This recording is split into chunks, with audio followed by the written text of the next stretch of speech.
Halo, siap buat sebuah petualangan yang luar biasa? Kali ini, kita akan memulai sebuah perjalanan yang terjadi di dalam tubuh kita setiap detiknya. Yuk, kita telusuri perjalanan menakjubkan dari setiap tarikan napas kita. Coba deh pikirin sebentar. Kita kan bernapas terus-terusan ya, bahkan pas lagi tidur, tanpa perlu disuruh. Tapi, sebenarnya apa sih yang terjadi tiap kali kita tarik dan buang napas?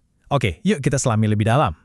Nah, kenalin nih, stasiun tenaga super di dalam tubuh kita. Sistem pernapasan ini kerja non-stop buat ngambil oksigen dari udara. Kenapa? Soalnya tubuh kita butuh oksigen itu sebagai bahan bakar buat bikin energi. Betul, energi buat lari-larian, loncat-loncat, bahkan buat mikir keras pas lagi belajar. Semua itu ditenagai sama oksigen. Prosesnya itu punya ritme yang simple banget, tapi pentingnya luar biasa.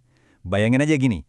Pas inspirasi, kita lagi narik semua udara segar yang bagus dan paru-paru kita ngembang gede kayak balon. Terus, pas ekspirasi, kita ngeluarin udara yang udah nggak kepake lagi, yang penuh sama karbon dioksida. Tarik dan buang. Cuma 2 langkah itu aja dasarnya.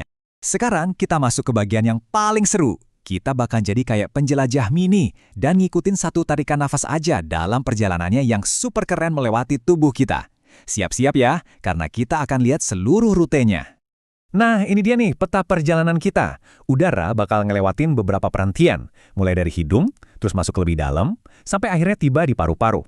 Setiap perantian ini punya tugasnya masing-masing yang penting banget. Ayo kita mulai dari gerbang masuknya. Jadi penting buat diingat, hidung itu bukan cuma pintu masuk biasa.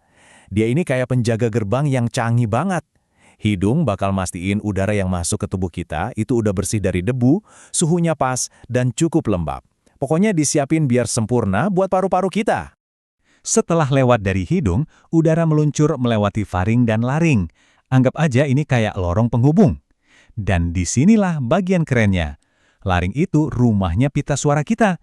Jadi pas udara lewat, kita jadi bisa ngomong, nyanyi, dan ketawa. Selanjutnya, udara turun lewat trakea atau yang biasa kita sebut batang tenggorokan. Ini tuh stasiun pembersihan terakhir.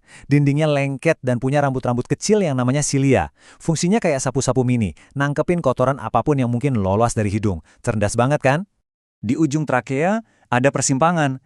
Jalannya kebagi 2, jadi tabung yang disebut bronkus. Mirip banget kayak cabang utama di pohon. Satu cabang ke paru-paru kanan dan satunya lagi ke paru-paru kiri, biar dua-duanya dapat pasukan udara segar. Dan kita sudah sampai di tujuan utama kita, paru-paru. Disinilah misi paling penting dari seluruh perjalanan ini bakal terjadi. Ini dia momen yang ditunggu-tunggu sama tarikan napas kita. Inilah organ jagoan pernapasan kita. Dan ada fakta menarik nih, paru-paru kita ukurannya nggak sama loh. Paru-paru kiri itu sedikit lebih kecil karena harus bagi-bagi tempat sama tetangganya yang super penting, yaitu jantung kita. Jauh di dalam paru-paru, di ujung cabang-cabang yang paling kecil, ada jutaan kantung udara super kecil yang disebut alveolus. Coba bayangin gelembung-gelembung kecil atau segerombol buah anggur. Disinilah garis finish perjalanan udara. Dan tahu nggak, kalau semua alveolus di paru-paru kita dibentangin, luasnya bisa nutupin satu lapangan tenis. Luar biasa kan? Dan inilah puncaknya, pertukaran hebat. Di dalam alveolus, oksigen yang kita hirup tadi langsung lompat masuk ke dalam darah buat dianterin ke seluruh tubuh. Di saat yang bersamaan, darah nurunin sampahnya, yaitu karbon dioksida, yang kemudian kita buang pas ngembusin napas. Pertukaran yang efisien banget. Setelah tahu betapa kerennya sistem ini bekerja, sekarang pertanyaannya, gimana kita bisa bantu? Yuk, kita lihat gimana caranya kita bisa jadi pahlawan super buat paru-paru kita sendiri. Ini dia, daftar tugas pahlawan super kita, dan semuanya gampang banget dilakuin. Pertama, selalu usahakan bernafas lewat hidung. Kedua, jauhi asap rokok, itu musuh utamanya paru-paru. Ketiga, bikin badanmu gerak dengan olahraga. Dan tentu aja, jaga kebersihan lingkungan kita.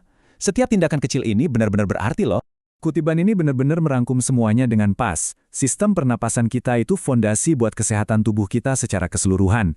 Kalau paru-paru kita senang, seluruh tubuh juga pasti ikutan senang. Jadi, nanti kalau kamu lagi tarik napas dalam-dalam, coba deh ingat lagi perjalanan luar biasa yang baru aja terjadi di dalam tubuhmu. Setiap napas itu adalah anugerah. Yuk kita jaga baik-baik. Makasih banyak ya udah gabung di penjelajahan ini.